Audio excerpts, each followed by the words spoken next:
small, was singing to whom they were in thrall. They couldn't forget Carcosa, the black stars in the sky, where twin suns linked in men's shadows as they pass on by. Their teeth did they gnash, their voices did they bellow, and their sanity melted away, all before the king in yellow.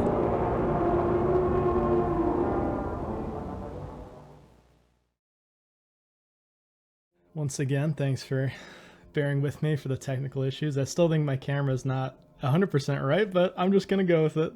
Well, it's a little dark, I would say. Yeah. I don't know why, but we will figure that out at a later date. Okay, so I'll start with this. What do you guys remember about last session? I got clapped by Danny's drawing. You did. He tried to warn me. No. You got clapped by a bookshelf. First bookshelf in D&D history. That's fucked. When does violence become the most reasonable course of action? Weird Indian guy. Yes, that is correct. Oh yeah, I forgot about that. We walked into through a doorway, and then we never left. That was the Well, we went into the we were following Abby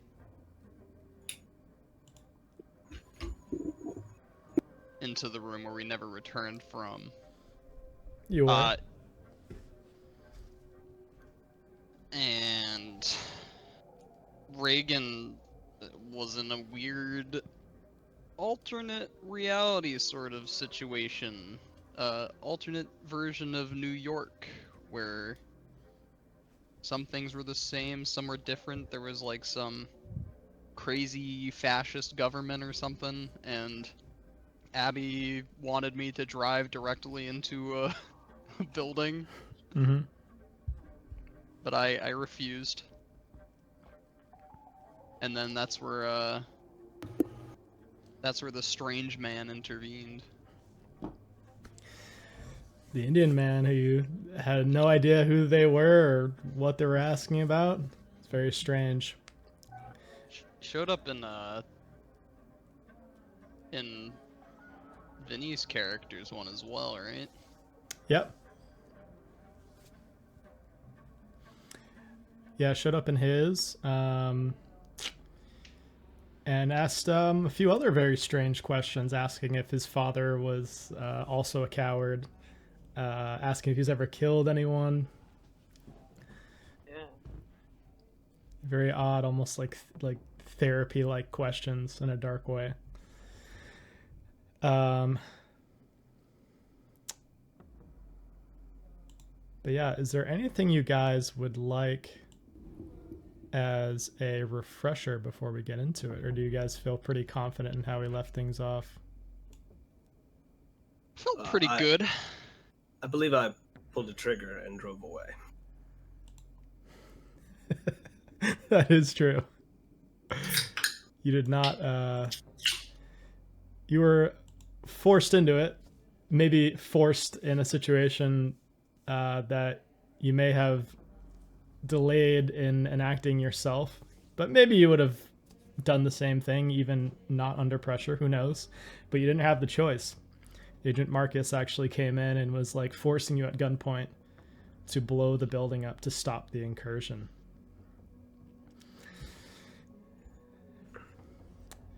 But Survivor's Guild. once again after the POW camp that he was in. It's the exact same thing I said last time. Yeah. Before you got on, I said that. Like, Survivor's Guild again. Oh, true.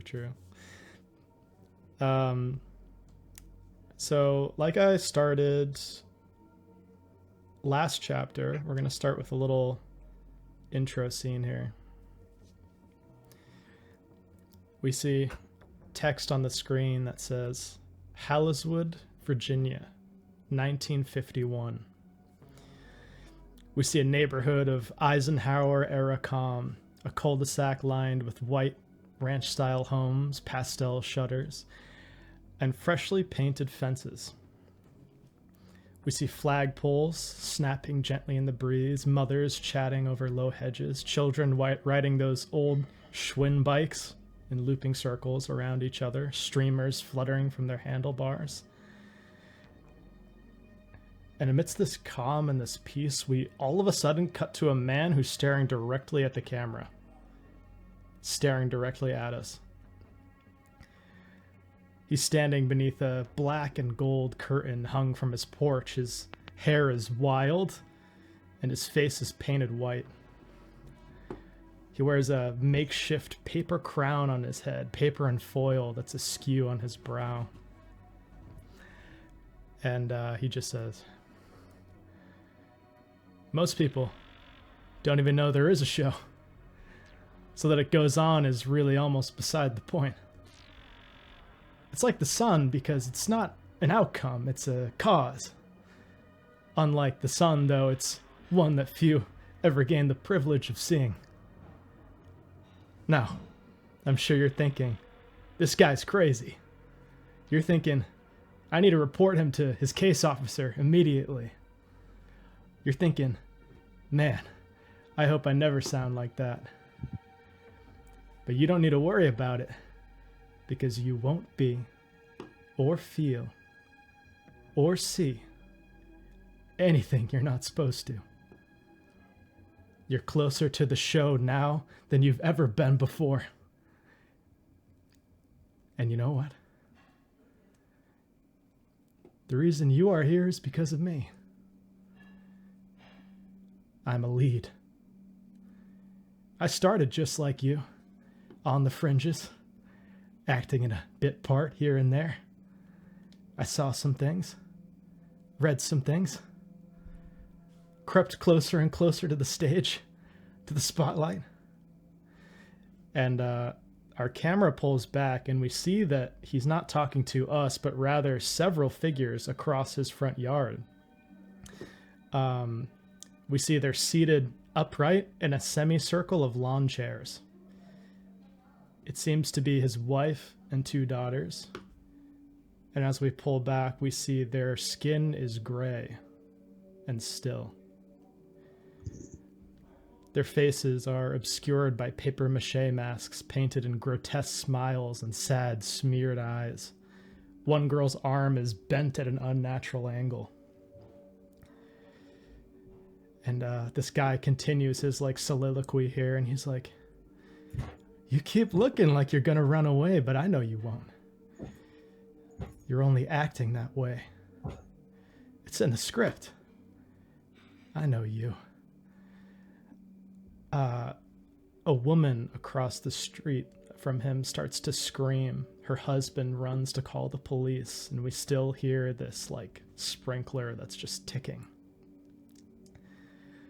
The man turns and we see his neighbors have now gathered around his house in shock and horror. And in this moment, instead of reacting in any horror or even nervousness or even anger at his neighbors discovering his family's bodies dressed up like this out on his front lawn, he turns around almost accusatory and is like, "It's not madness, it's a rehearsal. Places, everyone, places." And we cut from there. Our camera is traveling along cable wires through the inside of a building as we see the title for Chapter 2 of this adventure, A Volume of Secret Faces. The camera travels along the wires. It's almost like one of those macro lenses, and it comes through a television screen. Our vision goes blindingly white until it starts to pull back, and we see these blindingly white shapes are just pixels on a screen. And we see the date is now 1995, August 20th, 1995. And we see a newscaster.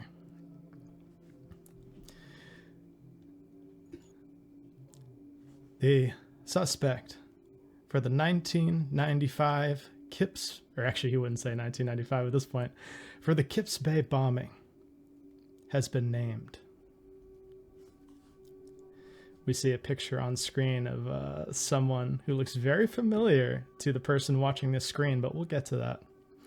We see a picture of Reagan Jones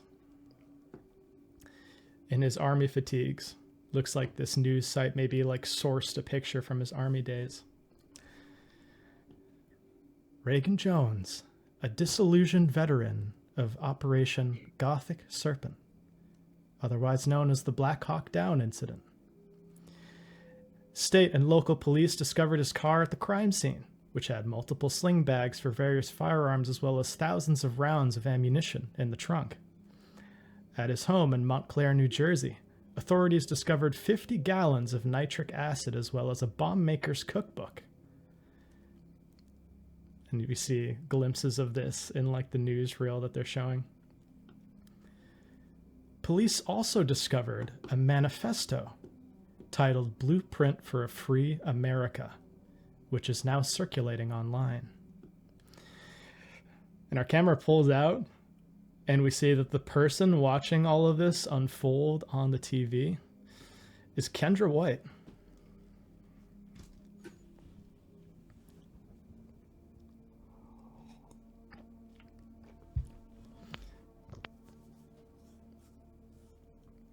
What is Kendra's reaction to this?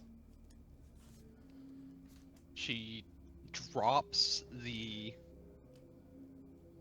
open container of Chinese food that she has in her, hovering over her lap.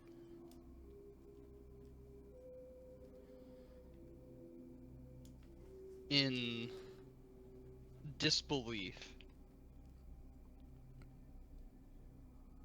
But not in disbelief of in the normal sense where someone might have been close to, say, like a serial killer, and in the documentary they always say like, oh, they were very normal. I would never have guessed that this person could be such a lunatic. Kendra always knew that there was something strange and alluring about Reagan Jones. But she knows that this isn't it. Some part of her mind refuses for the mystery to be answered so easily.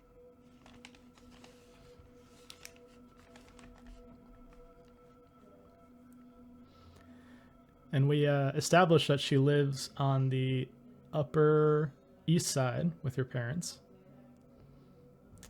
Upper West Side, actually. So in this moment, we'll say your mother comes in. She's like, what's going on, sweetie? She sees that you've you said you dropped your bowl to the floor or something, or food to the floor? Yeah. Kendra, almost like she was caught doing something inappropriate, turns wide-eyed to face her mother.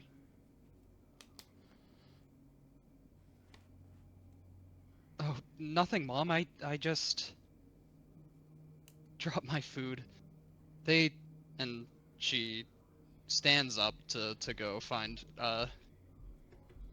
there's probably paper towels in the kitchen, but she just goes and grabs some tissues from a tissue box nearby and begins scooping it up.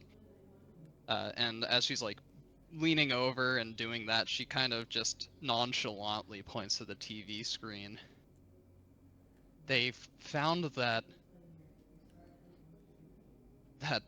lunatic who did the bombings.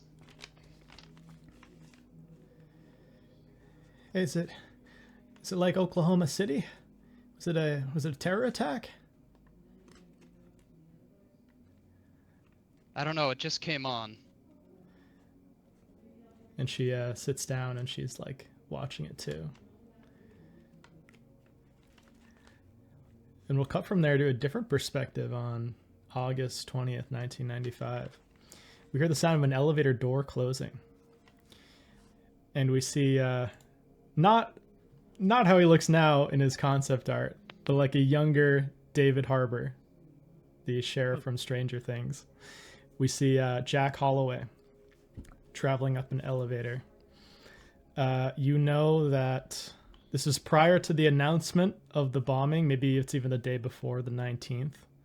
And you know that you've been sent upstairs to talk to the assistant special agent in charge, a guy named Dr. Marvin Bloom. He's kind of a weird character that you haven't really encountered much in your days at the FBI so far. But it's a few different weird things are sort of lining up. Like Levsner has not come back for probably a week to work.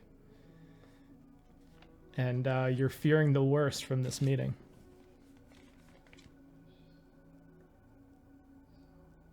Dr. Bloom, how are you? You walk in, and you would not recognize this person, but you see Agent Marcus sitting behind the desk. And he says, "Take a seat. Won't be long." Alrighty. Sort of undo the button on my suit jacket and take a seat. Look, Jack, I know you and Levsner were close, so I won't cut any corners. He's gone. There was a terror attack that's going to be announced in the media, and it was his crime scene. Some messed up fucker with something to prove blew the place. Got a few civilians, too. Some random guy just took out Levsner? He was in the wrong place at the wrong time. Do we at least have any leads? Can I chase them down? Give me because we haven't made your characters yet, I'll have you give me a luck roll. Okay. I'm going to see if you First can roll. determine that this guy is being fishy. Luck roll. Nice. Success. Nice. You're an FBI special agent. You can tell when most people maybe are lying.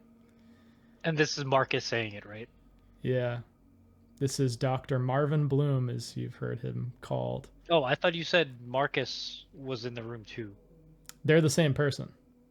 Oh. So this okay, is this is Marcus's real name that you guys never found out, but this is I his see. his face at the organization. So you know that this guy is not telling you everything. You don't know if maybe it could be that the case is ongoing, so maybe he's entertaining different leads, or maybe there's an aspect of it that he doesn't really want to share with you. And he's like, "Look, we're doing everything in our power to see that justice is brought. But the killer's already dead. The terrorist is gone. So all I can tell you is his girlfriend and his son will be taken care of. He died honorably in the line of duty. And he'll get full colors. He'll get a serviceman's funeral. I can guarantee you that. But there's nothing here to go vigilante about. It's all said and done. Now I just gotta tie up loose ends."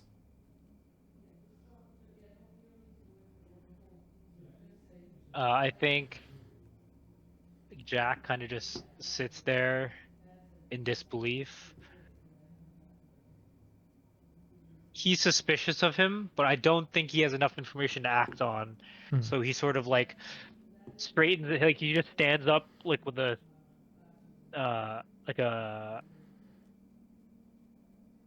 straight face, buttons his like jacket, like sort of straightens it, and just reaches out to shake his hand and says, "Well, I appreciate the notification before the news told me, but shit, man." Take your time. Of course, you'll get leave and paid leave. As much as you need. I know you two are close. You can see his kid too if you want. I think he and his ex-wife are now in touch again, in contact. So, Have you notified her already? that's my next call.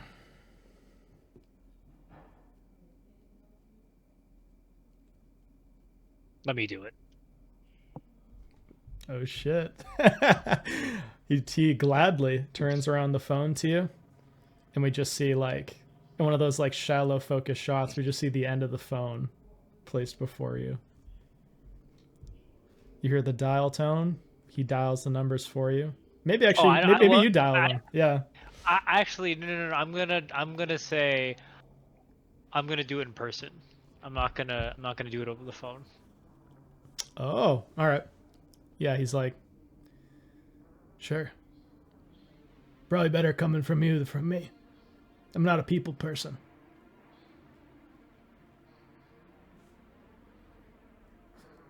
Levner was a stand-up guy. It's the absolute least we could do.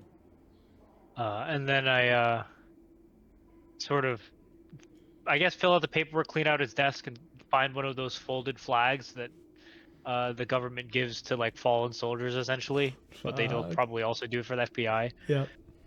And I start to gather like some of Levner's favorite things from his desk, maybe a picture of Danny, and things like that.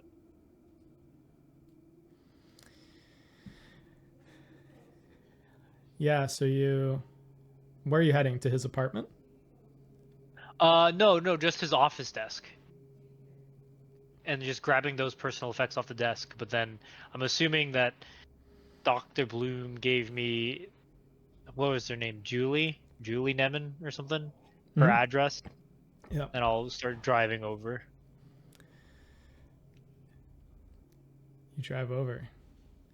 And walking up, it's like this suburban home on the outskirts of New York City, not really like in the midst of it.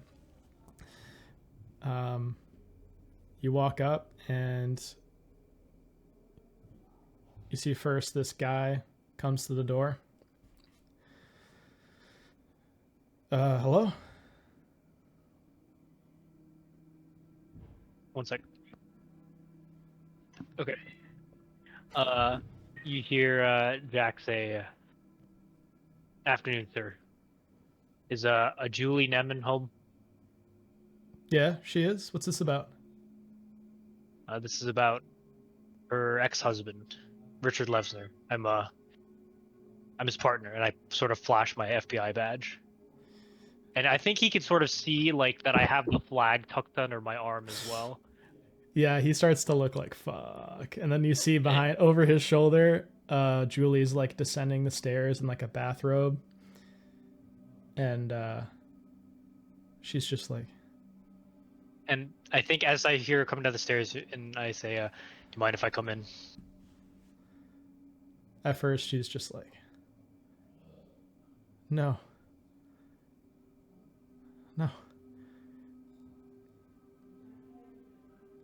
And she comes up to you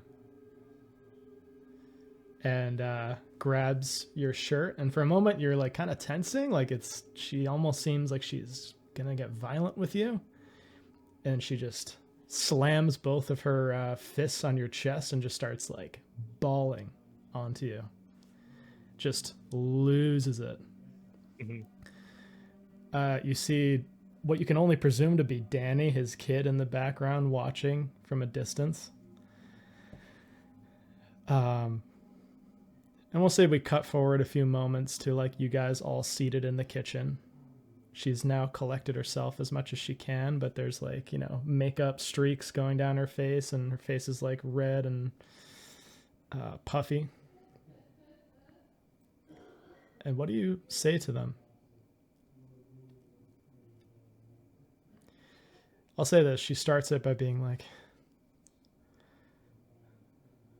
what happened? How did he pass?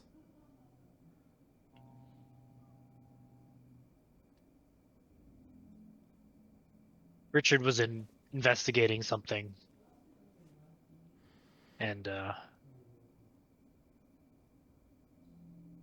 it was something that was bigger than either of us could have imagined. I was helping him on it, but I only heard whispers here and there, and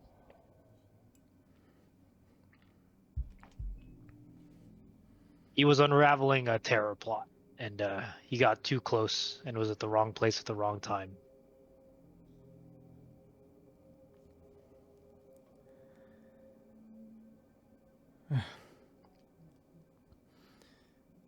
I just can't believe it. I mean,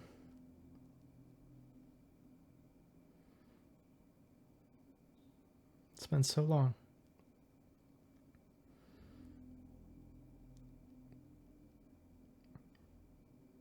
How are you holding up, Jack? Still in disbelief. I just got the news an hour ago. Still processing, but it's gonna be hard. Richard was a good guy. He was just trying to do right by you and Danny. Doing what he could. I mean, he must have been under immense pressure. Some men brought Danny to us. I guess there was some argument between him and his girlfriend. It must have been related to this. It had to have been. I guess he had some kind of breakdown. I mean, that would track. He was a little disheveled coming into work, working late nights, coming in early, asking me to cover shifts for him. I love this. Is such an interesting thing that I don't think has happened before. Of like you describing your previous character's action. It's kind of cool. Like, yeah, it's perfect. It's pretty cool. And she's just like, well, I mean, I'm sure the Bureau will help us with everything, but please, we want to have you and at this point, I'll have you tell me. Is Jack single? Is he married? Does he have kids?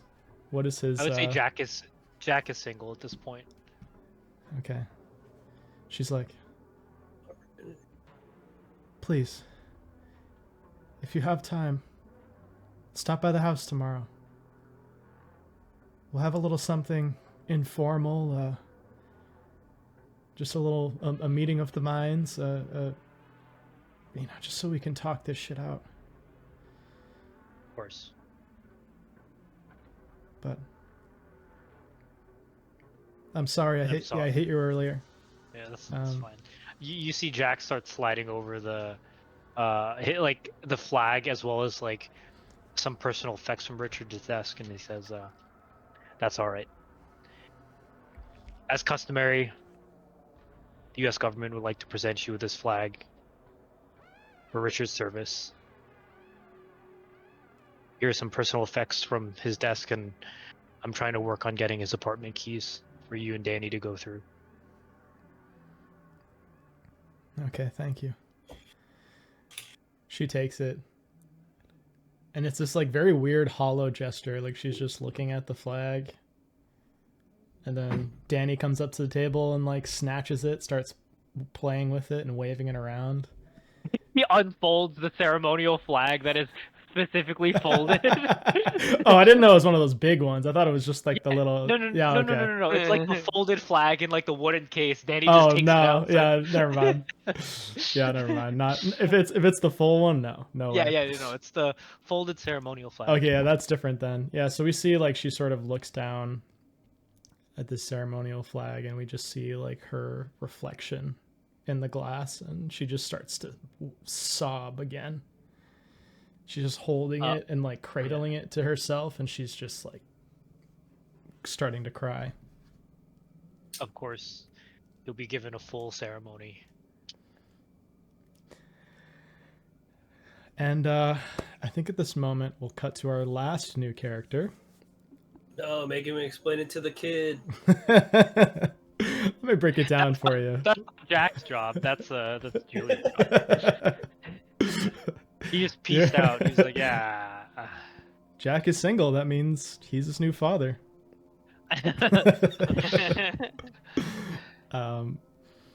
We cut forward a little bit in time to Stelios, Demosthenes, that friend of Vigo's that was like tripping in the park and saw some vision where he was like being laughed at by crowds of people and ended up relaying a cryptic message to Vigo that ended up spelling out the name Abby. But he has since then sworn off drugs, especially psychedelics, for the time being. As we cut to a very somber scene of him amongst a large crowd of people at a funeral.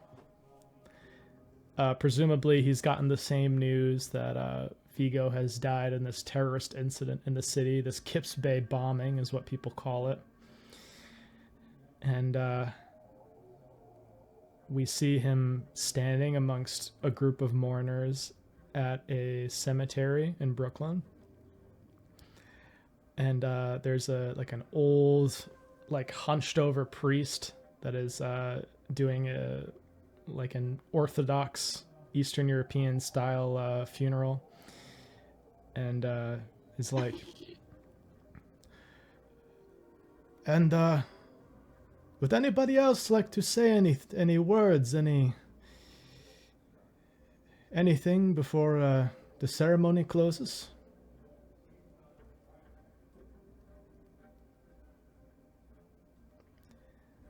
Nah, Stelios will, he's too distraught to, he's still in disbelief, I'd say. He's still, like, coming to terms. He doesn't even still believe it. There was no body recovered. There's no body recovered. Like, he had, I mean, he's struggling to accept reality. Yeah, the official story is that Vigo is so close that he was, like, incinerated instantly by the bomb. And that's why they haven't been able to recover remains. But obviously, we know the real story behind what happened. And the ceremony concludes. People start to disperse, and you feel like the pressure of somebody grabbing your arm from behind.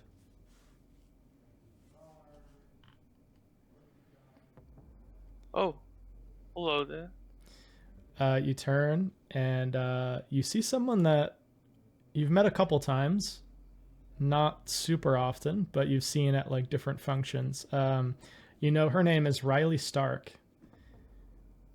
and you know that she works with Vigo, but you don't really know what she does, or quite honestly, you might not even know what Vigo does. You're not really like a scientific kind of guy. You just know that he does science stuff, and she is involved with that. She's like,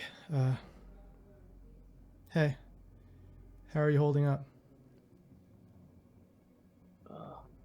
Hey there.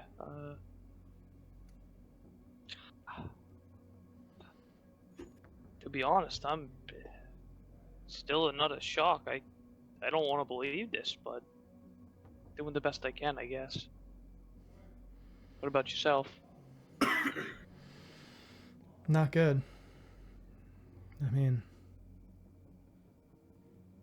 I just can't believe it. I mean, the odds that he would be walking on that street in that exact moment when that blast would happen. It's almost unbelievable. And you see her eyes kind of like glance up at you. Why don't you give me a luck roll to see if you can perceive like what is happening on her psychologically, with her psychologically. Oh, let's go. You can tell that she's trying to hint at something. And she picks up on the fact that you've picked up on it. And she's like, do you want to go get coffee? There's a place down the street.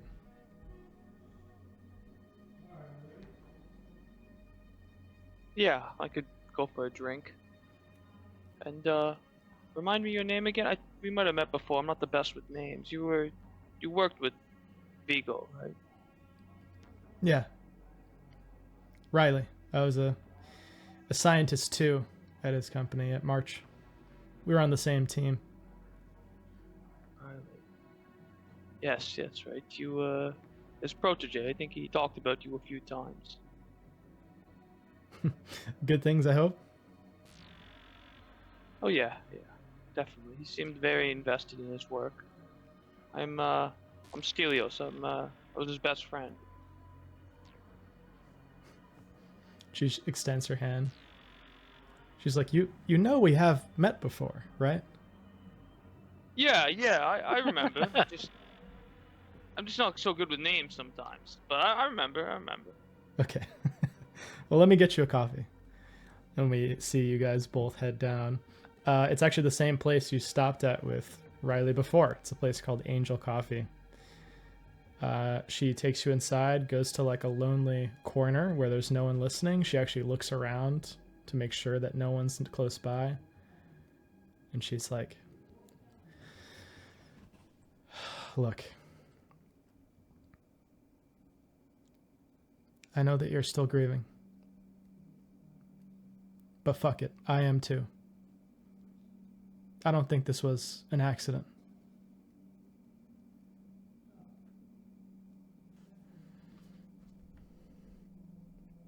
Yeah, that's right.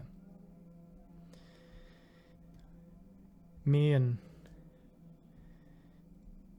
Vigo were involved with a deep government program. Biologics program. And right before we're supposed to turn this thing in and get it going, he just so happens to be walking down that street and get blown up. You know,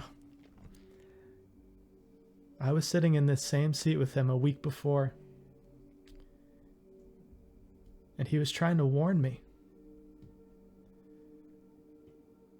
Warn me about going too far. He said,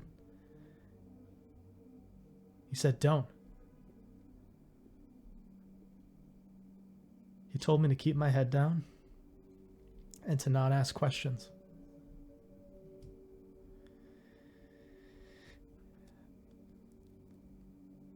And I think he might have learned something that got him killed.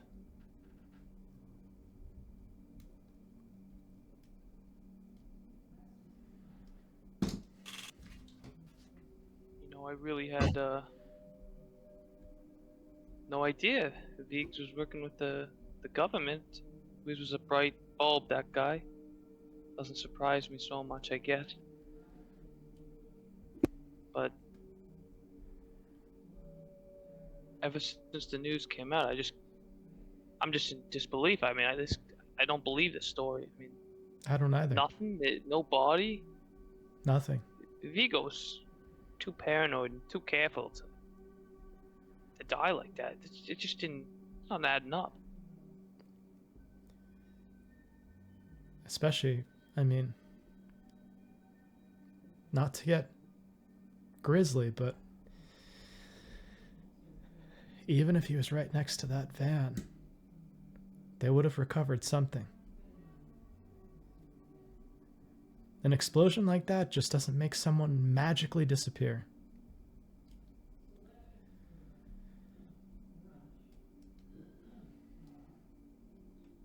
Do you remember anything before, the months leading up to when he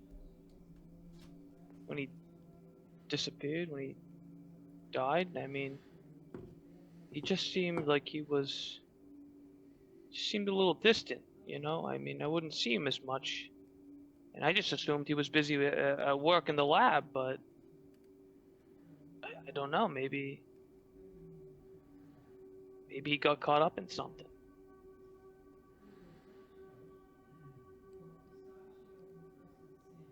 I saw him a few times. He was working up until 2 weeks before the bombing, and they sent him on some kind of mysterious assignment. I know that they did because there were intervals before then where he would be gone, off the grid for periods of time.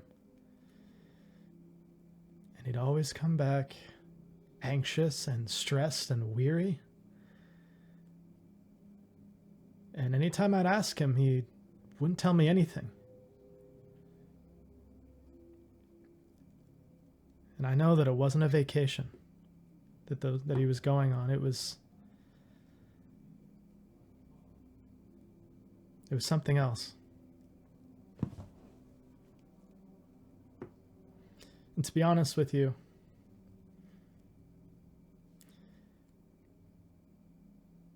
I need to find the truth.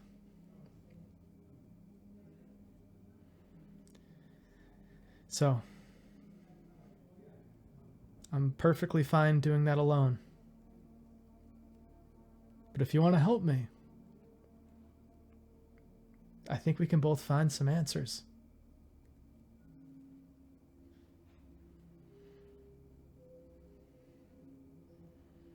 Oh, gee. I mean, I can't believe he didn't talk to me. I mean, we shared everything between us. We were like brothers. I'm still got so many questions. I mean, I just want to know what happened to my friend. And so, yeah, I mean, I ain't Einstein's cousin, but, maybe I could be of use to you. Maybe we can work together and try to, find some clues or something that'll tell us something about what happened. Something about the truth.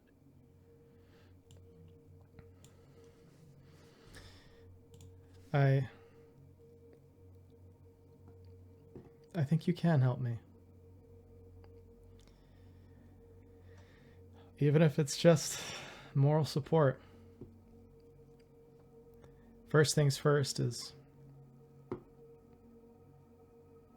I need to steal some data from our lab. I need to find out exactly what the fuck is going on. We're working on a biomarker A, and nobody knows what it is. It's about time I found out. And we cut out from there as we see you two deliberate. And we're going to zoom out a little bit here, because this is going to be the downtime mechanic of Delta Green. This is called home pursuits. So typically in between operations, you get a phase of home pursuits. In this campaign, because it covers a 20-year time span, it will cover 3. So I've broken it up into like different phases to kind of maintain my own sanity here. So phase 1 will be 1995 to 2001. Phase 2 will be, 2002 to 2008. And phase 3 will be 2009 to 2015. So for each phase that we go through, we'll sort of go like each character in each of the phases. There may be some crossover between characters. Who knows? I sort of have a lot that we can play with here, and you guys can like intersect certain storylines as we go along. So for each of the phases, there must be at least one change to your work or your social life. So any of the new players, just keep that in mind. For Agent Mastiff, who survived, so he's going to get the home pursuits. That's basically how you like mechanically improve. You can actually scroll up in the general chat. You see those like screenshots that I put in on May 4th?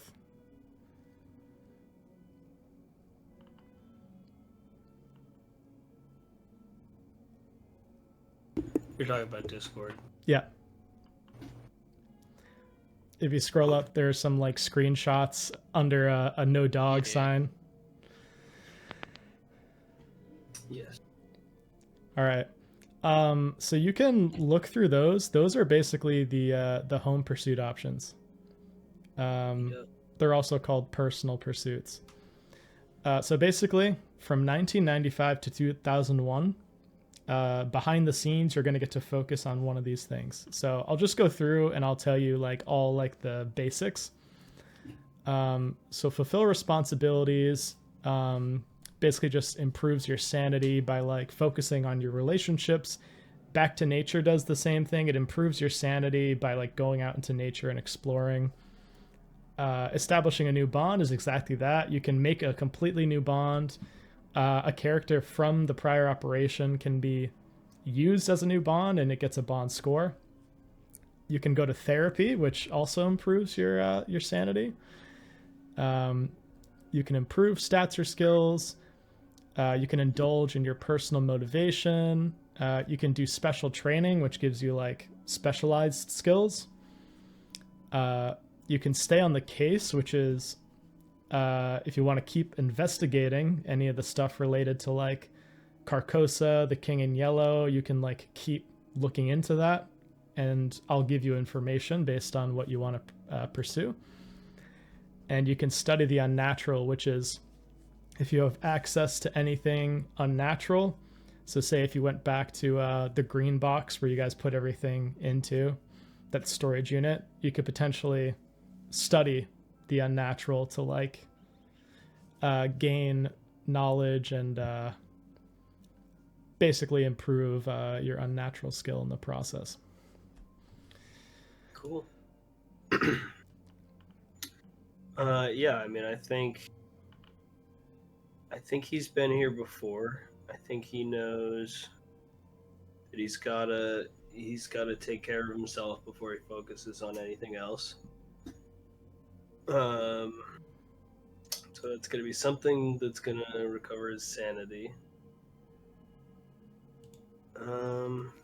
Okay, I'll let you think on it. Sure. So you can sort of look through and entertain which option you want to do. In the meantime, I'll have everybody else, so all the new players, so Stelios, Kendra, and Jack, you guys can start making your characters if you have not already. Okay. Basically, you're just going to follow that need-to-know guide that I sent you guys. I think it's also in the Discord as well. You can pick your like your stats that you want to slot in. You can pick what profession you would like. I think for some of these it's kind of obvious. Like I think Jack's is pretty obvious. It'd probably be like FBI agent. Well, doesn't he have to go through a career change potentially though? He might. You can do one or the other. So I'll put this in the chat. Oh, okay. Yeah. Where's that need to know page? The need to know, yeah. Yeah, I sent it to you guys before when we were making characters, but let me see if I can. Making characters the first time. I'm sad. I know. Let me see. Need to know. R.I.P. I know. Rip.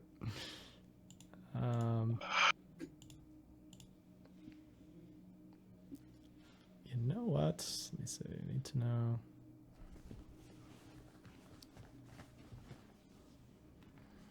I wonder if I can search by file. Let me do that.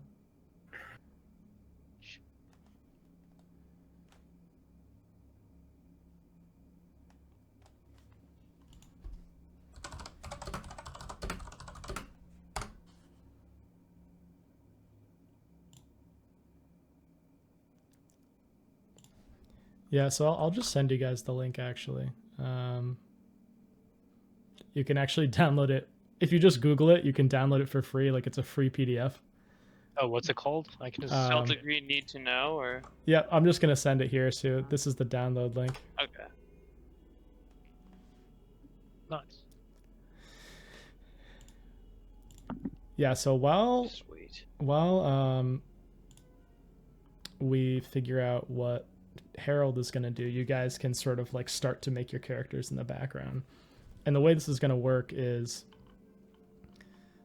we'll sort of figure things out as we go along, you know?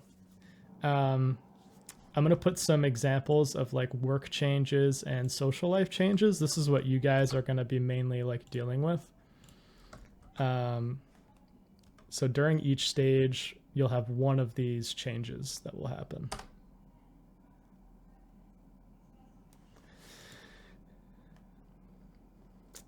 But we'll get to that. For now, I would say just focus on which set of stats you guys want to choose and what you want your profession to be.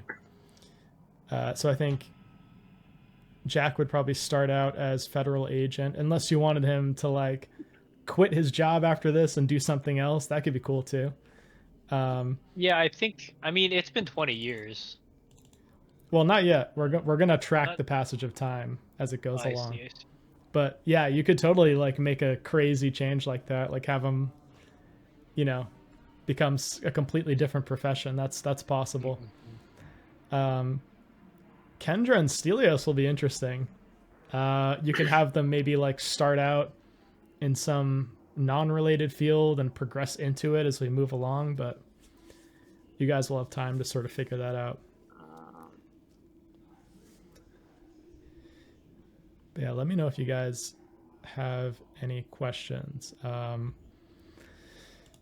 just going to skip to this part here in my PDF.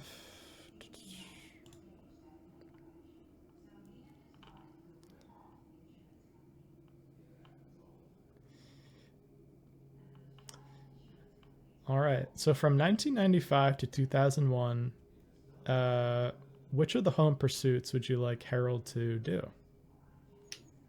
I think he's gonna start with going to therapy. Okay. I think that's awesome. Nice. There's a lot of stuff that goes along with going to therapy. Okay.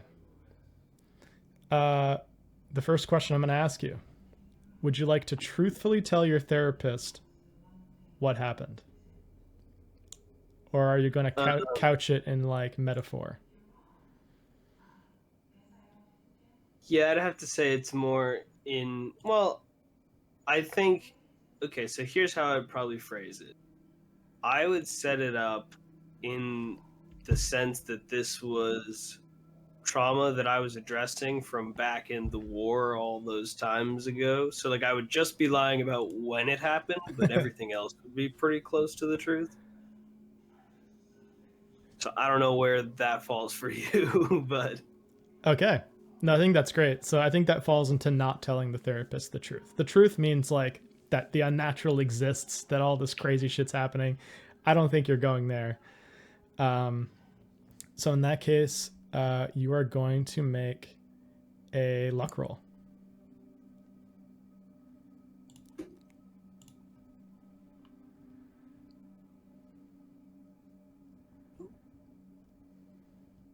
Did it roll?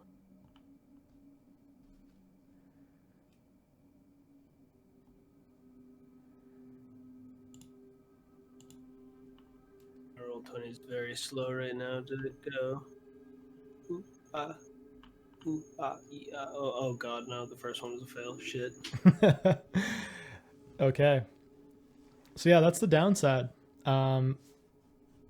If you don't fully open up on a failure, it means you gain no SAN.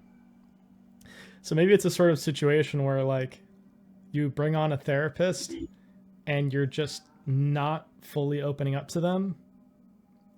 So there's really no therapeutic benefit to this at all for you. But Correct. but what is keeping him from opening up? Is it the fear of the unnatural? Is it the fear of Green? Why is he caging up the truth?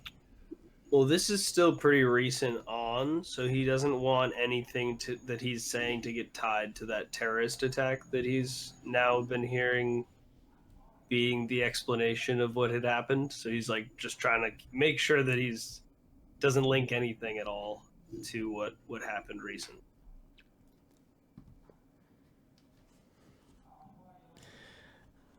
Yeah, and the therapist at one point, it's like this middle-aged woman with like graying hair and like a blazer, and she's like, and this terrorist attack, it brought these feelings back for you in some way. Yeah, it really I don't know, I saw it on the news and I kept waking up in the middle of the night with the flashes and the blasts in my head. It was horrible.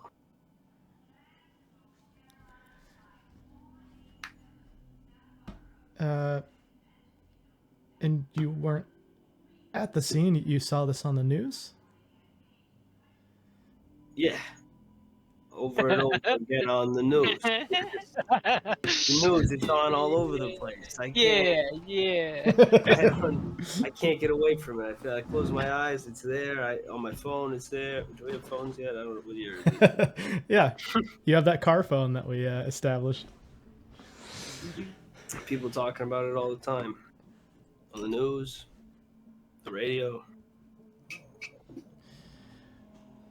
Well, I hope you don't think that I'm prying or pushing you too far. You can tell me if that is the case. I will. But she like nods at that. Why this specific case? There were more televised incidents relating to, or more broadcasts, I should say, related to the Oklahoma City bombing. Did that not have an effect on you also? What about this specific incident It must is so difficult for you? I mean, it's the proximity, maybe. I guess it's really the broadcasts of both really are not helping. But I don't know. It's just in such a, like in the war, it felt like we were in the weirdest places to be doing stuff. And it's why there? And she like picks up her notebook and she's just like writing things as you're talking. And after you sort of regurgitate some more of these like half-truths, she's like, well, just like I tell my kids, stay off the damn TV. Yeah, I'll try. And if you feel something coming on, stop somewhere safe and just let it pass over you. You don't need to force anything, and you're never in enough of a rush to sacrifice on your health. So if you see a broadcast, if you see a newspaper or something that triggers you, just stop and feel the feeling, okay? Yeah, we'll do, Doc.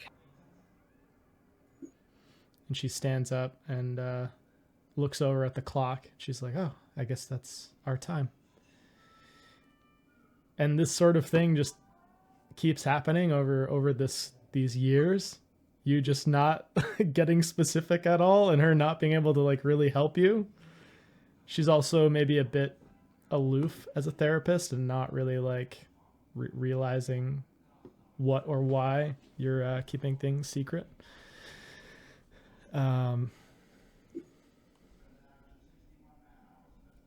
yeah, that's great. Another thing to keep in mind for Harold specifically, at some point over the next 20 years, Harold will reach a low point. So you can tell me which phase you want this low point to occur in. Would you like it to occur 1995 to 2001? Or do you want to wait? Okay, so the low point, and I just came up with this, and it's so fucked up. Why would I do this? I'm intrigued. I think his parents are gonna die of old age That's at it's some point. it's funny you say that because a part of this, we haven't gotten to this stage yet, is one of your bonds is either going to become estranged or die. So that could be the one. Your parents could pass away.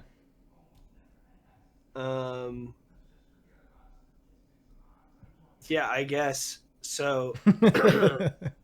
This is so fucked. Why am I doing this? I mean, it's real life. Like this stuff happens. Yeah.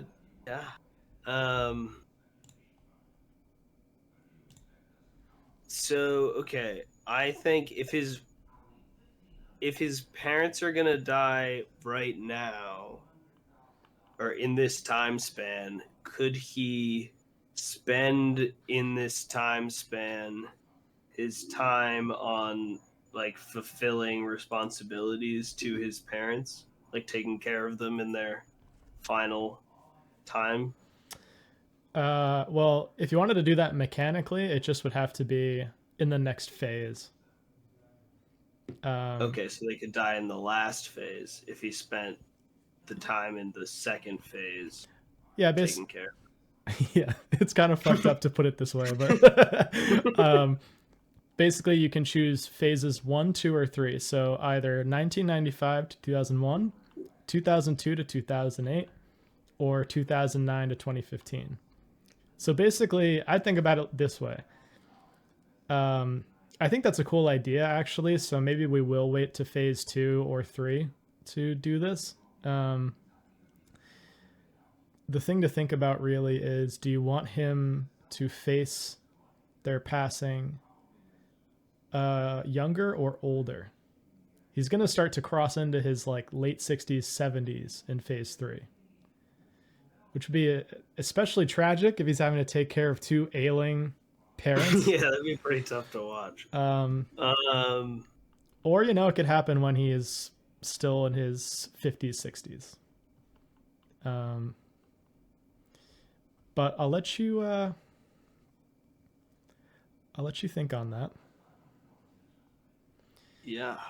Actually, why don't you give me one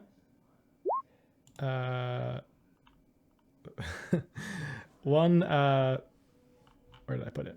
Work change or social life change from 1995 to 2001. Where's that written down? If you scroll up in the chat just a little bit. Those are just some examples, but like essentially like what is something that in 6 years time would change about his life? Because I feel like the main reason why I did this, I feel like five years are a good marker for like, generally there's something that changes about someone's life within a 5-year period. It could be getting a new job. It could be getting a new friend, losing friends, that sort of thing. Yeah. What changes for him?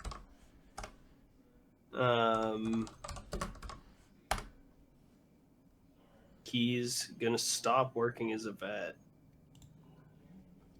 You just can't do it anymore. Any of it is too much now after all this. And the therapy's not even helping. So he's gonna leave his job because he's having kind of a rough time of it. And what does he pick up as a job?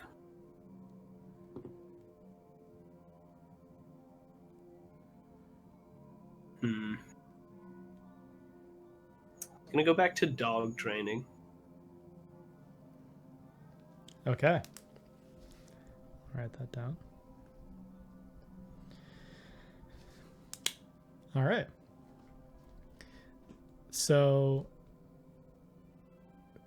who feels like they're ready enough to give me their first phase? I am definitely not, because I am I think I'm struggling to find a profession.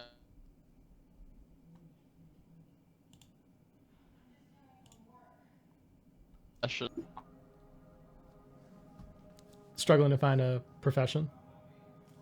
Yeah. Gotcha. There's only 5, isn't there? Well, 6? yeah, except her profession is literally a Oh, you dancer, I saw Oh, more. you're though. doing I looked her? up more. Yeah. Let's go. which Well- is I think Well, there's I more feel like than, like The- she can be a dancer on the side, bro. Well, the thing is, too, like, as we go along, we can find out what she might become. For now, she could have no profession in, like, mechanical terms. So from 1995 to 2001, she could just be a dancer. And then life could potentially take her somewhere else. Really, it's just, do you have enough of a conceptual idea of the character to, like, give me your activity for that time? We don't even need you to really be, like, mechanically any place specific, but okay. yeah, we'll start with Stelios, since you spoke up, Vinny.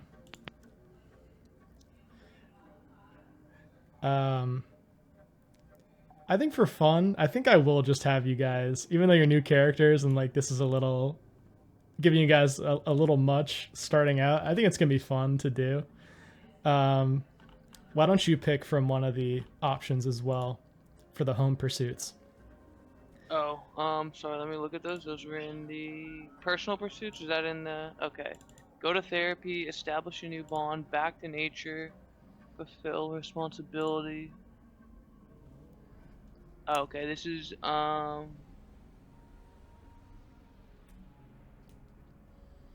yeah, he's gonna go back to nature for sure. Cool.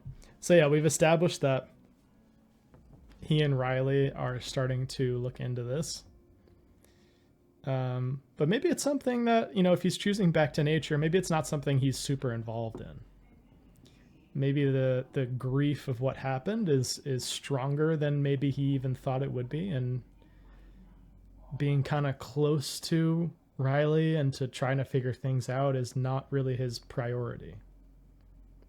I think it's all that, and I think, like, I was imagining that, like, to start, I think they maybe have some hope. Maybe they uncover some clues, you know, or reveal some information. But I think as time goes on, you know, they kind of plateau, and, you know, they start out with all this hope, like, we're going to get out the truth. And then as time goes on and that doesn't happen immediately, he kind of pulls away. That's how he has to deal with confronting that. Even if they get the truth, it's like he's still gone. Like, the one person who believed in him, and he's been kind of, you know, like, lazing. So I think he's going to go maybe in, like, the Adirondacks, the mountains of New York, like, state. I think he would. I love that. It's so scenic. Yeah. Okay, so I'm gonna write something down. Basically, this is gonna mechanically apply, like, once you've made your character, but I'll keep track for you. So one of your bonds is gonna get decreased by 1, and I'll have you. Do you have your stats yet, or are you still choosing? Oh, so I have to roll. So am a I rolling SAN test. 3d6? I don't know my stats. I'm rolling 3d6, like, 6 times and then assigning them. Is that what I'm doing for that? No, so they actually have like sets that you choose from. So it should be in the need to know, but if you find it, it's like it gives you like a couple. Oh, is it the standard array? The Yeah. 15, 14, 13, 12, 11, 10, 9, 8. Oh, wait, no. That's 8. I don't know if that's right. But yeah, no, Okay, well, I can. yeah, no worries. So in that case, Oh, I see. There's like 3 different. There's 3 different ones. Yeah, yeah. yeah. So, in that case, just give me a luck roll. This'll be your quote unquote sanity check for now. Fuck. Did you fail? He's not doing well. Yeah. Okay. Did you critically fail? No. No critical fail. Just a failure. 89 over 50. Okay. So you actually get to add 1 sanity for all this time spent out in nature. There's nothing subtracted, but you could have just gotten a lot more sanity if you succeeded. I think that's great. I love just the image of him just like climbing mountains, getting back into nature, following like his close friend's death, and that represents Getting ripped. getting jacked. No. I think that just represents him like, gaining 1 sanity is like just coming a little bit more to terms with it. So do you think by 2001 he's starting to feel better about it? Is he still hanging on to it? Is he letting Riley's paranoia still affect him, or has he completely like shut her off? Well, I think he internalizes it. Like, I don't think he'll ever let it go. And this is by 2001. I think he just kind of feels, like this push in his life that he's never felt before to, I guess, get his shit together in a sense. So I see him at this point in time. He's still working at like the 7-Eleven, but he's been promoted to manager. And then I have an idea for his profession, but I don't think he would be there yet in 2001. Okay. Yeah, keep that in mind. What do you see for a well, actually, you said he's rising up at his job, right? At 7-Eleven? I forgot that he worked there.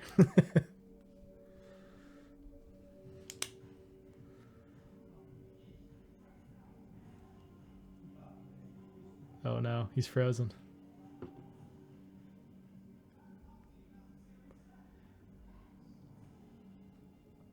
Well, if he is temporarily frozen, can I update mine to having moved slightly more upstate and opened a dog training farm? I like that. Can you hear us, Vinny? Yeah, I could hear you. It was just not going across. Yeah. Am I still frozen? I can hear you. You're back now. Okay, Oh, cool. okay, that was weird. So did you say like he was rising at his job at the 7-Eleven? Yeah, I think he's like eventually will get promoted to manager. Cause I don't know. I feel like it's not like it doesn't take that long to probably, to get to manager. He's been there for a while, but now he starts working. He actually starts showing up, and so. Yep.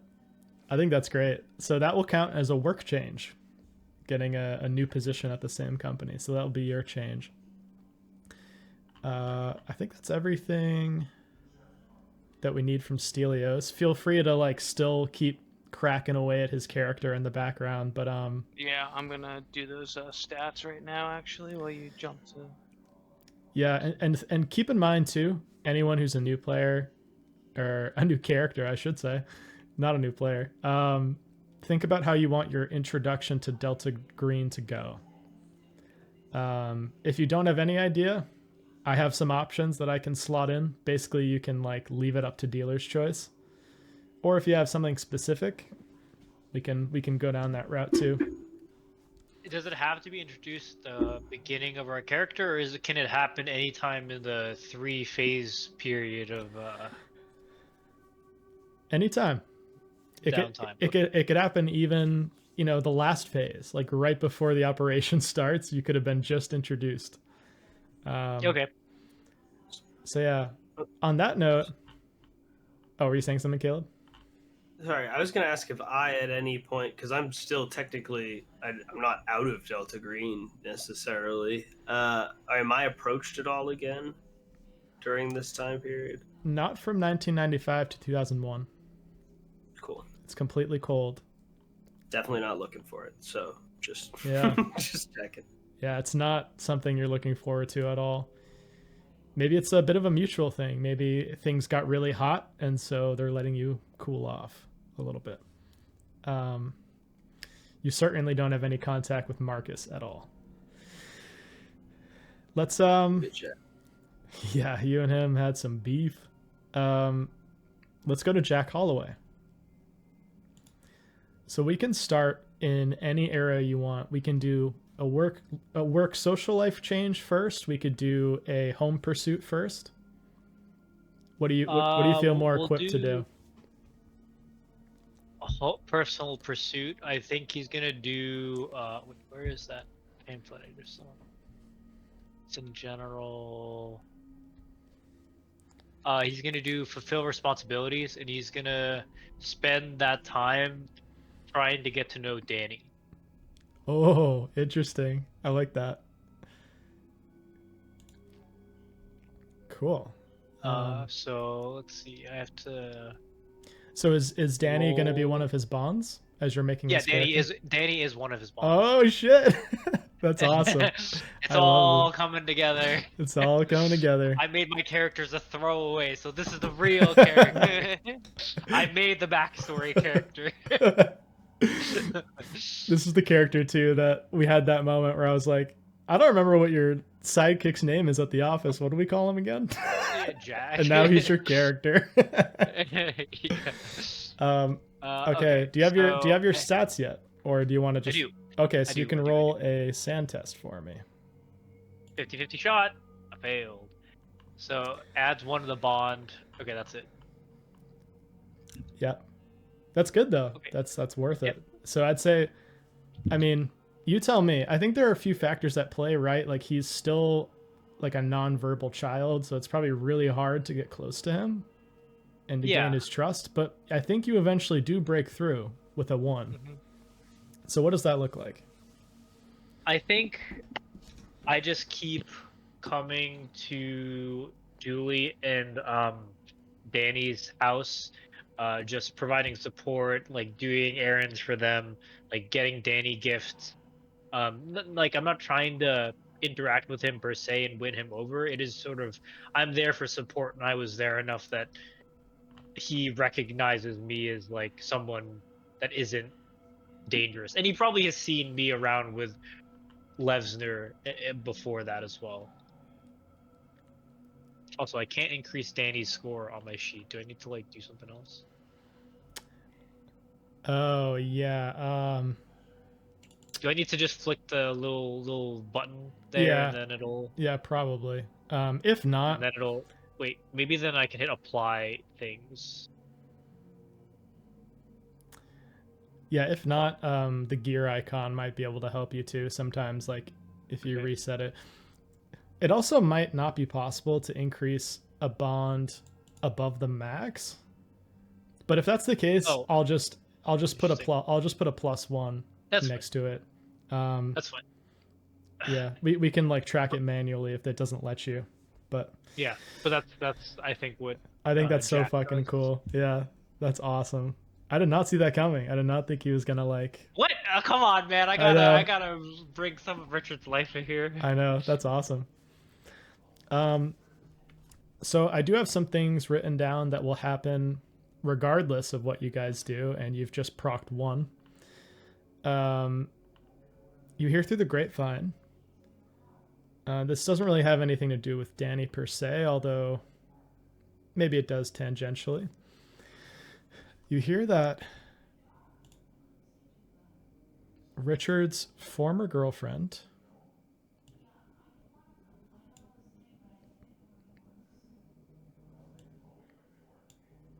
oh no, Am I glitching out? No, you're good. Oh, okay. No. I think the Medway Wi-Fi is weird. I was like glitching out for a bit on my end. You hear that Sarah? You hear that Sarah Atkin has been institutionalized. Oh no. Uh-oh. Yeah. You don't know where or what the deal is, but you know that she had a mental breakdown and has been since institutionalized somewhere. R.I.P. Rip. Okay. And let's see here. What would you like Jack's work or social life change to be? Those are the other 2 pages, right? Yeah, I'll just put this in the Discord as well, so you guys can look at it. Otherwise, it'll get buried here. Okay. Well, maybe you can pin them to Yeah, I'll do that. org changes. There we go. Just pinned it. I would say, I mean, he already lost an old coworker. RIP. Rip. Is this in? So is this the first phase or second phase? This is still phase 1. Okay, I think he would leave the FBI to become a private investigator. Oh, He would, I like, love this. Take some time away from the actual government and sort of do his own thing. Hell yeah. I love it. Does he still practice in New York City? Or does he go somewhere else? I think he's still in New York City, so he can get close to Danny. Oh, But he's true. just a private investigator, right? Yeah. Okay. Also during phase 1 in 1998, Julie and her boyfriend Frank break up. Okay. So it's just Danny and Julie now. Just Danny and Julie. And she starts to come to you more often with emotional advice. Nah, fuck it. She's not a Bond. Get her out of here. but, maybe, She's not a Bond. Get but, her maybe, Danny. but maybe you keep her sort of at like a clinical distance. You know, Yeah, just a professional distance. correct. Especially being your coworker's former wife, but Yeah, she's- dead co-workers, ex-wife. yeah, yeah. Yeah, get her out of here. You guys still want to be besties? Just make it as murky as possible. All right, so last phase 1 will be Kendra. Woohoo! So would you like to do work social life, or would you like to do your personal pursuit first?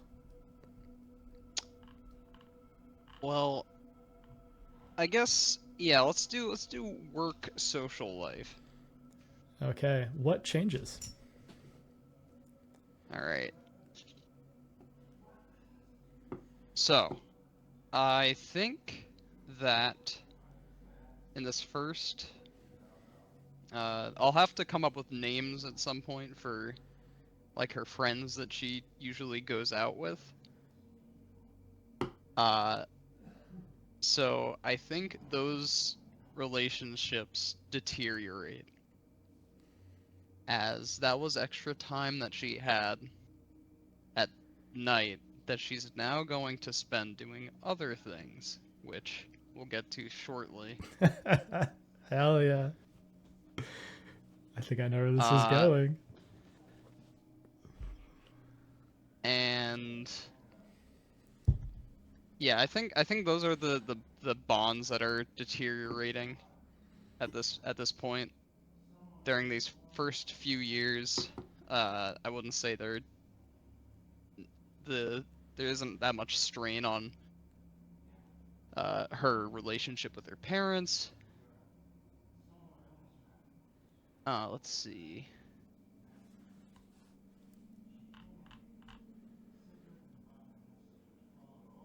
I don't think her work would really change either. I think she's probably gonna have a lot of sleepless nights.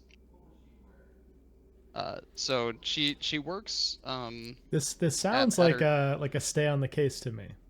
Like she's stay on the case yeah, mechanically.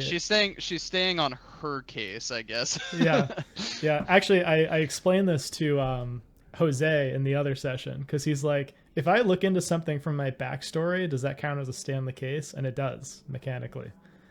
So looking into this whole situation could be your stay on the case. You're making a case out of it, basically. Yeah. So we'll start with that. Let me pull up stay on the case here. I love the mechanics for this because I roll against your stat, and you don't know the reality until we finish the scene. So you're basically going to be Alright. looking into things and like trying to figure out what's going on. I feel like at this stage, because it's a stay on the case and she's like very green at all of this, I feel like her stats in that case should be like the default probably. Yeah, Right? I mean, So what I'm setting up my stats for right now is essentially the federal agent oh cool. one, because I think she's not gonna end up as a federal agent, but I thought that fit most closely with what she ends up uh, what she ends up focusing on. I was gonna ask you one thing though that Yeah. I could, if I could change it, is essentially switch out firearms for just like melee weapons instead. Yeah, that's fine. Okay, so she is going to, during these first 5 years, something breaks kind of, or I'm excited. I guess nothing breaks. She just stops pretending. Kendra's so used to pretending, just going through the motions of life, pretending. Life is so boring. Nothing exciting ever happens. She lives just to work, and she doesn't know what, and that's what excites her. But there was something so deep and mysterious about this man, Reagan Jones, that when she saw this bit of news story, an obsession begins to form. There was a darkness behind Reagan Jones that she recognized, but she also recognized that this terrorist, Reagan Jones, that wasn't the darkness that she saw. It couldn't be. She wouldn't let it be. So, with what little know-how she has, being a more of an artistically inclined human being, she begins researching on her own. Not going back to school, just self-taught. Long nights at the library, learning how to use computers, learning how to learning some of the intricacies of law and criminology. And she begins looking into, at least at first, the public records of this case revolving around Reagan Jones, this purported terrorist. So yeah, I think you are correct in that a stay on the case would probably be the personal pursuit that she's taking during this first time span. Perfect. does she have her criminology or occult score yet, or do you want to just do a luck roll? I think it makes more sense for it to be a luck roll at first. Yeah, if she's brand new. Because yeah, I think the criminology score comes to be over time because of this. Okay, in that case, So I think I'm gonna roll D100 in secret. Before that though, I'm gonna have you tell me what specifically are you trying to find? Are you trying to just like gain a broad sense of the case that was crafted based on this? Or are you trying to find like the person that was leading the case? Are you trying to find more about that manifesto that was supposedly released under his name? Are you going to his house and like looking there? I was actually gonna go. I was gonna get into that. So at first, she starts by like looking into like the very surface level parts of the case, and yeah, that looking up that manifesto online. But that's, I guess, in the long term, what she's looking for is to see. Look for inconsistencies in the case. And I think as a part of that, she does go to his house, like finds his address in public records. Okay. Okay, so that's a great approach. I'm gonna roll to see if you are successful or not. Basically all that means, if you fail, you're just going to get surface level information, or you might hit a dead end. And then in a future phase, you could come back to this and keep going, or you could do other things. If you get a success, though, you'll keep digging down the rabbit hole and getting answers. So I'm going to roll.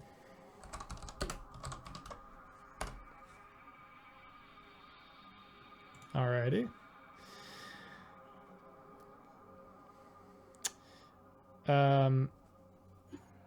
First off, searching online, you find a digital copy of the manifesto.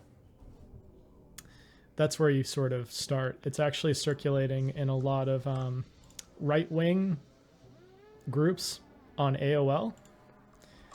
It's called Blueprint for a Free America. You find a digital copy and you download it and you start to read. Maybe you're like at the library or something, more anonymous. And it seems to be a rambling treatise connecting the dots between a vast conspiracy within the US government to suppress potential enemies of the state by manufacturing evidence of their mental instability and then institutionalizing them.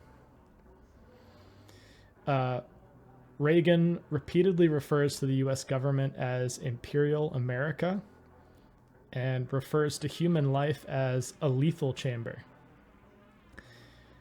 At the end of the manifesto, he writes, "There is no escape from the lethal chamber. There is just an exit, and you can only use it once."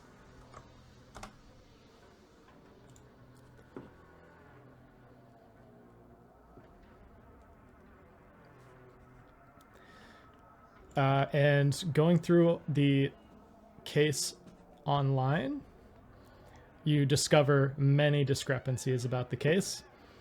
There were 6 people that were reportedly killed in the blast, 7 if you count Reagan himself, who was supposedly the bomber. You find a discrepancy that supposedly there's an FBI agent amongst those killed that had a crime scene in the building, which you think is really odd.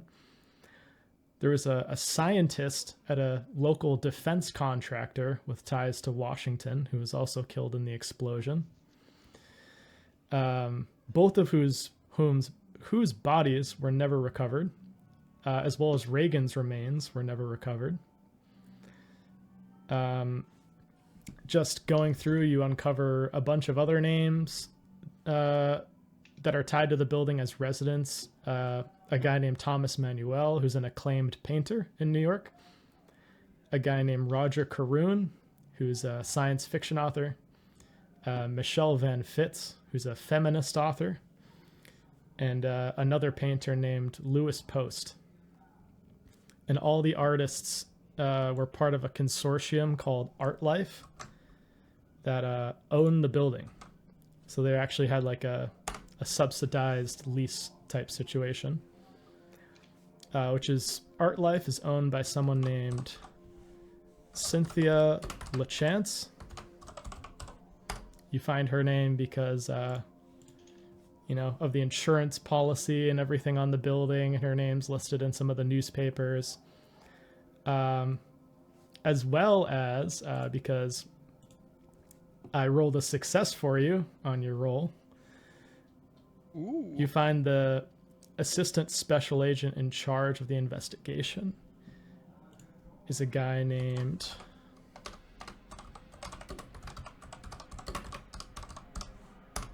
Dr. Marvin Bloom. Let's go. It's coming together. Oh, boy. You also, with the success, find his house, no problem. Though you figure just with your budding criminal mind, or maybe federal mind, depending on how this goes, you figure that they probably have police outside of his house at this point. You figure you'd either have to like probably wait a bit of time for things to die down, or you could attempt to break in. So, does she sit with the research for now, or does she actively try to like get into the house?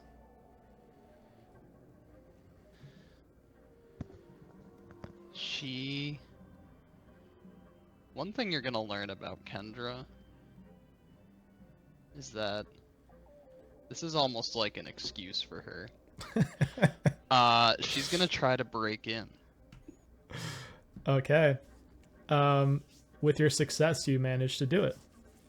No roll required. This is just all part of like the 5 years.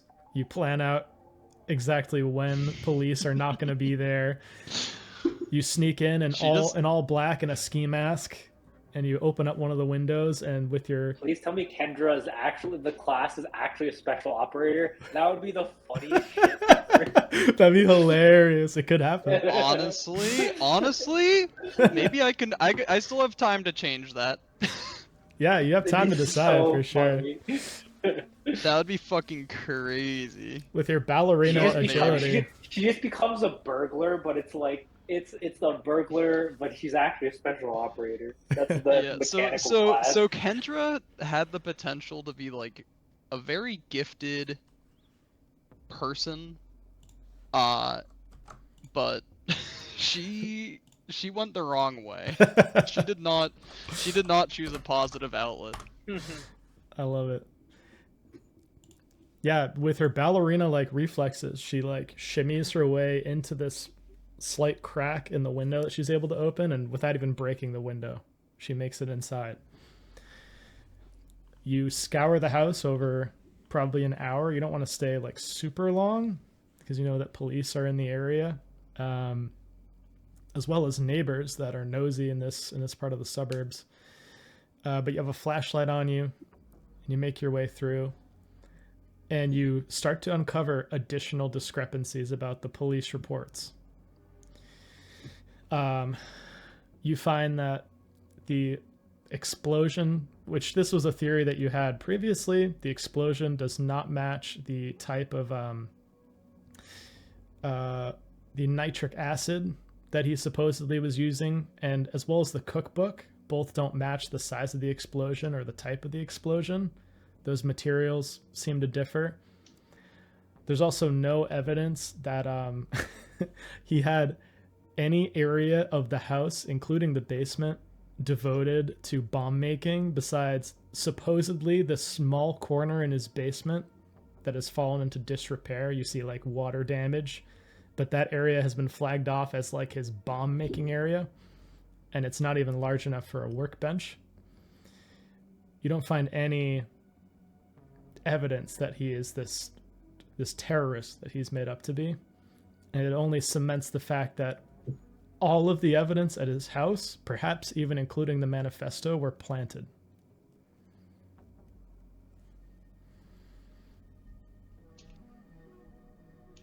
Oh yeah.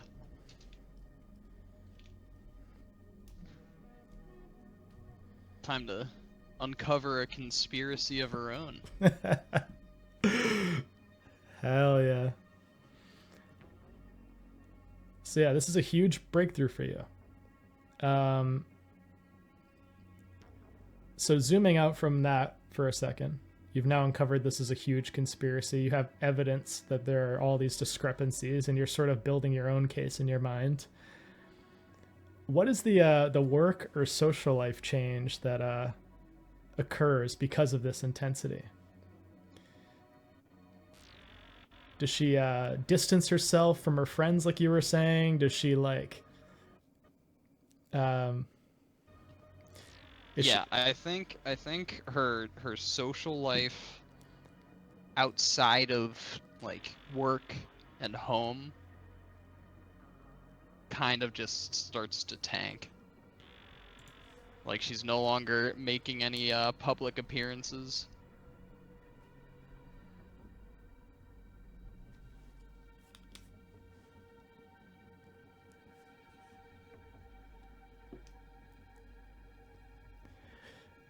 So mainly, I think it's strain on her friendships. We'll say definitely deterioration in the bond with like we'll say like her best friend, whatever best friend's name is. Okay. Yeah, so we'll reduce that friend by 1. And I'm going to roll because I'm going to see if this is add sanity, as in like she realizes this is a conspiracy and is like, I fucking knew it, and it like cements her belief, or whether it starts to drive her more crazy because she's like noticing these small details. Did you say decrease it by 1, the bond? Yep. And now I'm going to roll to see what the sanity effect is. So let's do... This is going to be 1d6 minus 3. Okay, so no change. So... Okay. So basically... I mean, you tell me, but this to me feels like I found this little bit and now, like, I can keep going. Like, this is a floodgate of information. Oh yeah, she's definitely getting, like, not only does she feel vindicated, but she also feels this overwhelming excitement from it all. I love it. Like she's just seen color for the first time. Oh, shit. I love it. Okay. So we cut to 2001. We'll start with Kendra. Where is she when the 2 towers go down? Oh shit. That's an important question that I hadn't considered. Yeah, I'm going to hit on some historical events here and there. Well, how does it affect her? I don't know. She's definitely in the city. I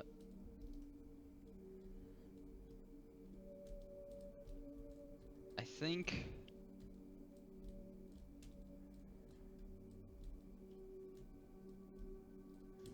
we're in the city where the Twin Towers. That's a good question.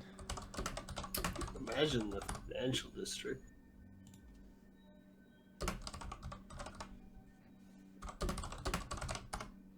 I haven't been, so. Yeah, financial district in Lower Manhattan. How far is that from the Upper West Side? By what measurement? That's probably not that far, actually. Let me see. 30 minutes on a train?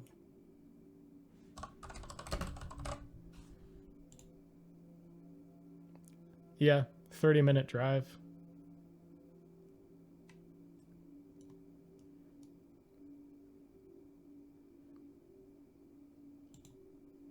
Damn, I should have known to do my history research on Well, on 9/11. I'll set the scene. You're so deep in your research that you don't have a TV on or a radio or anything. But even looking outside for a moment as you take a break to eat your lunch, you just see like smoke billowing up into the sky. You hear the sound of fire engines driving by, people screaming, taking out cameras to film what's happening. And you start to see this like scene of just mass chaos and emergency.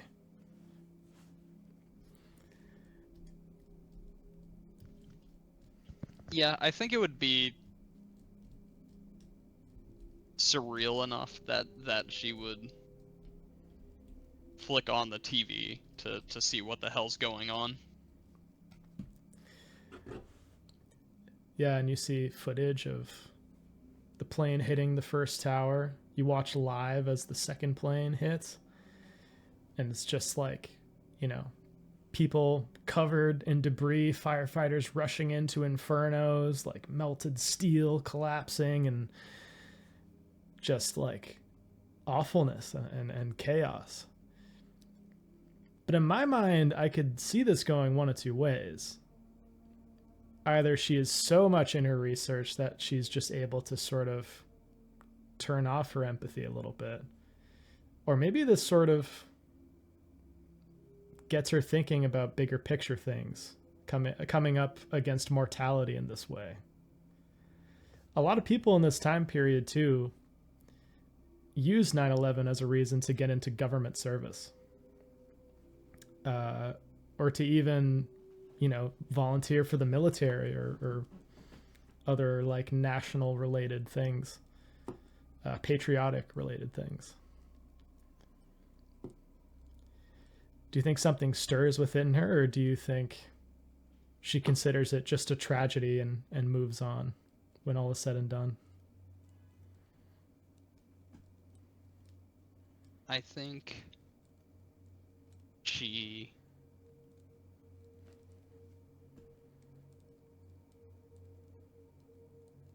definitely more of the latter.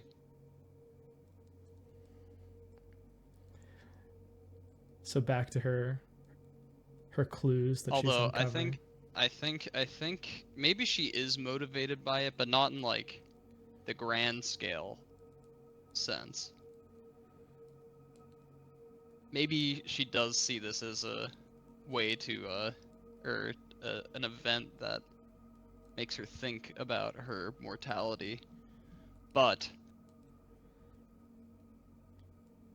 I think this is what kind of sparked something in her where she needs to kind of learn how to defend herself. Yeah, that makes sense. If she's gonna become involved in dangerous things, then she needs to become more dangerous. I like that. That's a really cool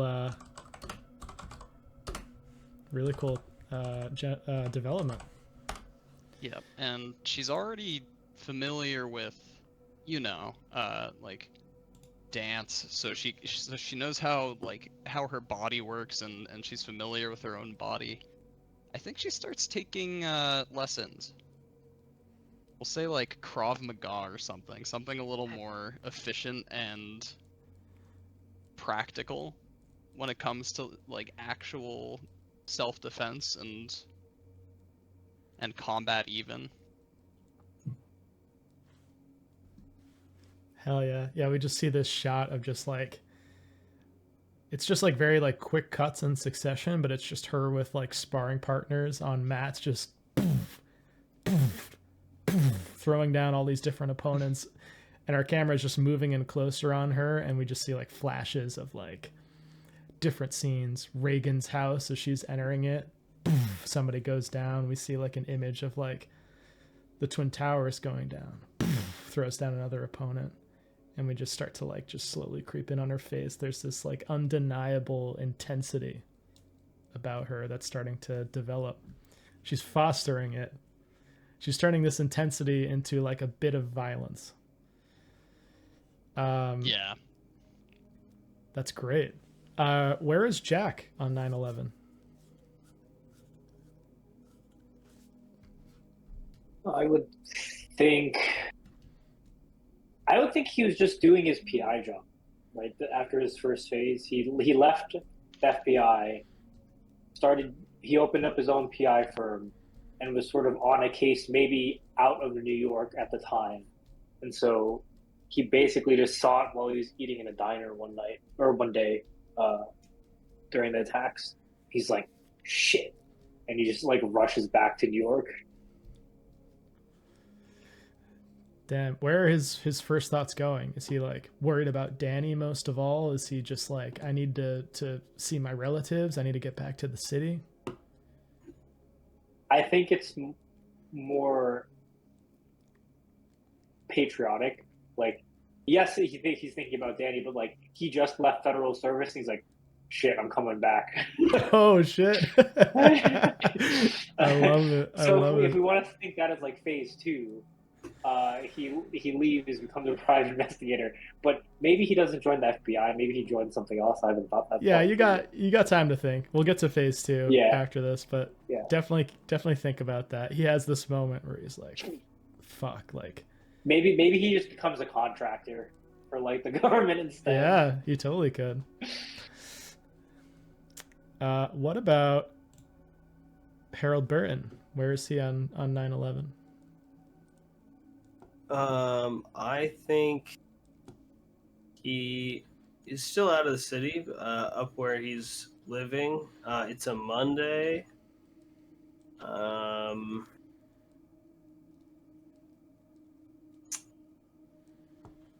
it was in the morning. So what does he do on Monday mornings?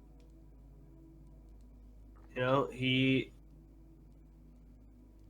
likes to open late on Mondays, so he was eating his Monday late breakfast and just watching the news, even though his therapist told him not to.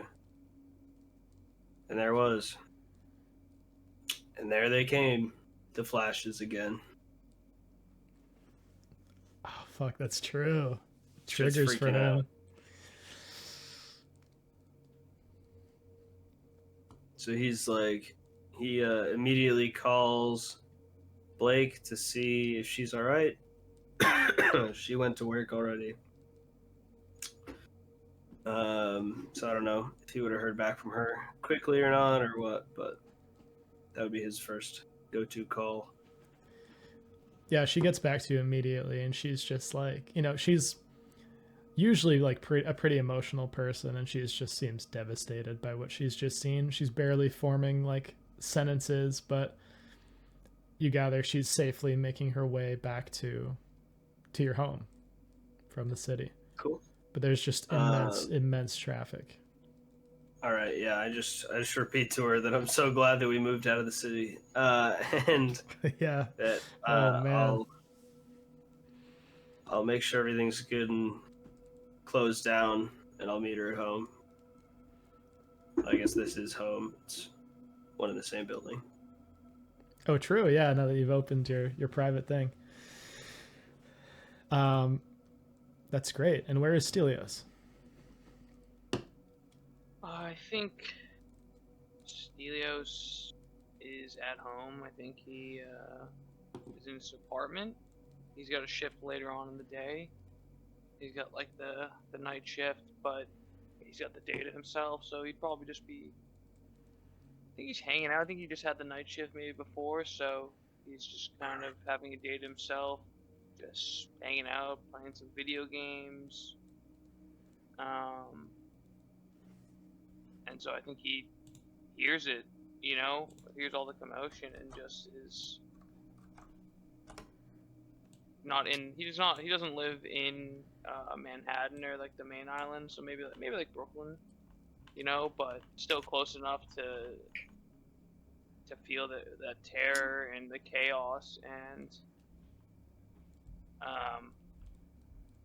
I guess he doesn't really know what to do. He just doesn't really want to be alone in such a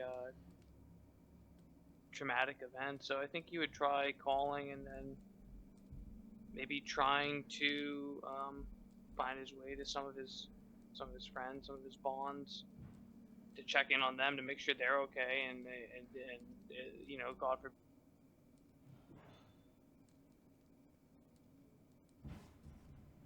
Bearing after this. Yeah, who is his like closest bond that he goes to in this moment? Yeah, so I've got 3 bonds. I have to think one more. So far, I'll tell you it's the last one, but I got Riley Stark is going to be one of his bonds. Nice, love it. Vetley is going to be one of his bonds. Oh, nice. And I think they'll be interesting. I think Vetley kind of blamed Stelios for encouraging Vigo's worst impulses at first, so they have kind of like an interesting relationship, but I think over time he kind of realizes he's projecting his loss onto Stelios. But I think they have an interesting bond because they're connected by that shared loss, and a similar thing with Riley. But I think he's gonna have one of his bonds is gonna be a tarot reader and a cult form friend. Oh shit, that's cool.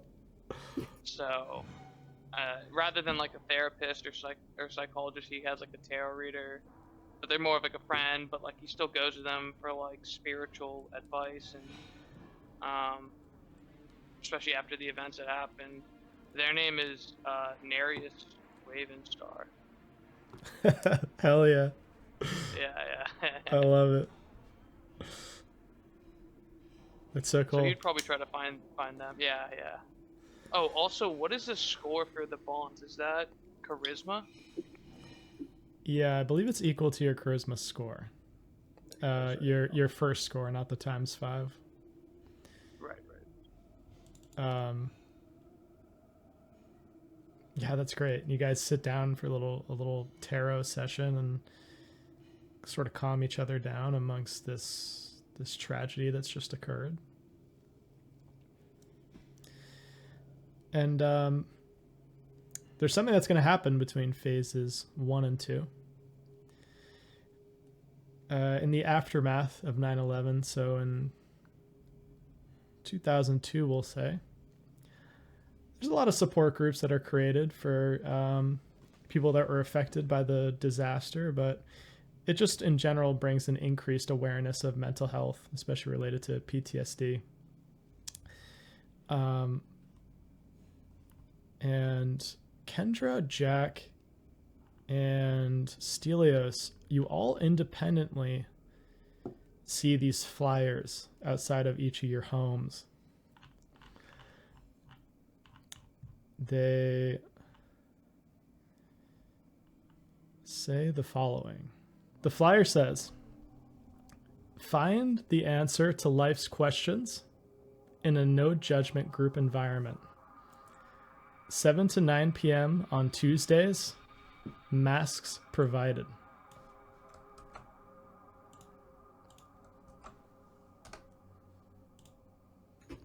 What the fuck? It's a self-help group called Encounter Group. And it says they meet at a VFW post in Astoria.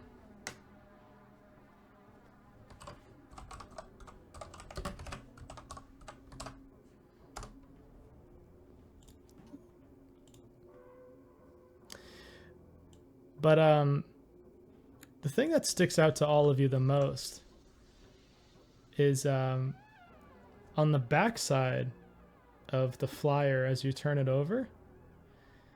It looks like someone has scribbled. Someone wrote in pen on this, and maybe they photocopied it. The following sentence that I'm going to have of Vinny read for me.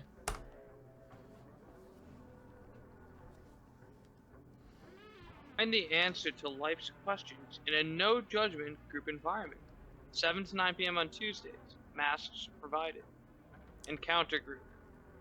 Tireless heroes explore, knowing infinite night grants comfort on moonlit, endless seas.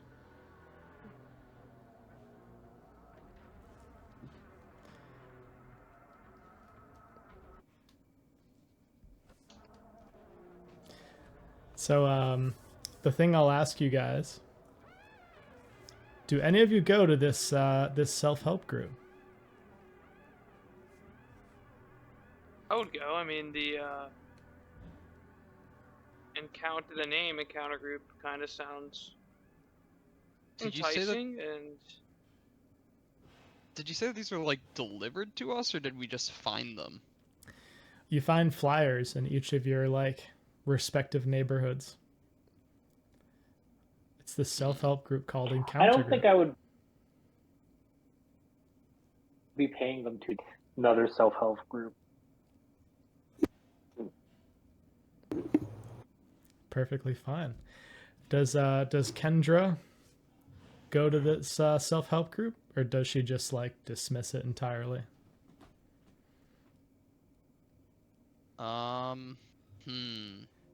Yeah, I think that that Kendra dismisses it. Okay. And the last thing we see VFW Post 2348 in Astoria, New York. We see a car pull up outside, and we see Stelios get out and start to approach this group that is lingering in the basement of this VFW. And I think that's where we'll leave off.